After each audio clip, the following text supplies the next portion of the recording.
Hey guys, this here's Getaway Driver 101. Today I'm going to be explaining how to set up a steering wheel for racing games. And most people are going to play on preset 1 or preset 2 if you're using clutch and shifters, preferably preset 2 on most games. Some games it will be by default on preset 1, but if you're playing with the handbrake and clutch, you'll have to use preset 2. You have your throttle, brake, and steering tester on most racing games, and I will show another racing game in just a second.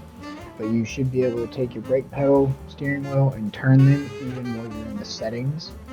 And it shouldn't interfere with the settings because your touchpad should be, D-pad should be the thing that you're using for your settings. You will have to use your steering wheel to go into the settings.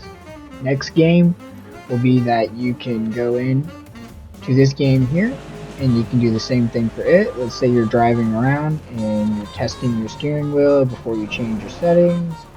You're wanting to see how well it drives. It kind of drives okay, but yet it's kind of sloppy. And you want to make it a little bit better so it's not so sensitive. So you're going to go into your settings. From your settings, you're going to go controls. You're going to go to steering wheel. With your steering wheel, you got to do all this with your steering wheel. You have a choice of diplomatic range on some games. On most games, it's going to be based on height or latency or dead zone. Dead zone flattens out your curve. You want your curve to be a solid, nice mountain.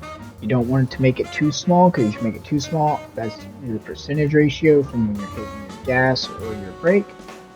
If you make your percentage too small, it makes it hard to determine whether or not it's too sensitive or not. The shorter your curve is, the more sensitive it will be. So if you bring your curve further back towards the left-hand side, it will make your curve hit 100% much faster, versus if your curve is more to the top right. You'll have to go back and rewatch what I was saying. I'm going to go back into it one more time, and as you can see, the curve is solid. Now you have a choice of making it either solid straight across or U down. If you use down, it means you're wanting it to be less sensitive at max percentage versus full percentage, or max percentage versus minimum percentage. Sorry about that. As you can see, I have that curve come down slightly for the brakes. So what that does is it makes it where I can roll into the brake much easier. Same thing goes for your gas pedal. You can either make it where you roll into it much easier, or make it where it's less of a roll-in and more of a max percentage hit. And what I mean by roll-in is where you slowly push it down and it slowly comes up. So that's what you want, versus just slowly pushing it down and immediately going up to 100%. If it's like that, you have it too sensitive. Same thing goes for your steering wheel. You want your curve to not be sharp. You want it to be either relatively as flat, not too flat, but flat, or you want it to be with a flat and a slight U-ish curve. Mine's got a nice U curve to it because my steering wheel prefers more of a U curve. Some steering wheels will prefer more of a flat curve. It's going to be based on those two for a steering wheel. 9 times out of 10, it's a U curve with a little bit of a flat curve, or a U curve. You can go back and look at the beginning, whereas you can see I had the latency and the other settings set to 100%, height and latency, and then on these here for latency and height, I have this set to 80 and the other one set to 55. The whole point of this is I'm trying to make it where the brake pedal wasn't too sensitive and I'm moving at a high rate of speed.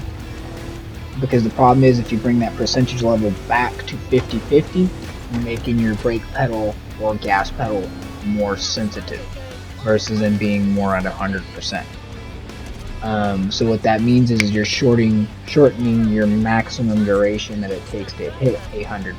So instead, it will only take 50% to hit 100%, if that makes sense. Your best bet is to try to make it where your pedal feels how you want it to feel. That's my best explanation on that. I hope y'all enjoyed. Like or subscribe. Go back and rewatch it if there's anything that you missed or did not understand. So I hope this helped you. Let me know down in the comment section. Like or subscribe, and I will see y'all next time. Later.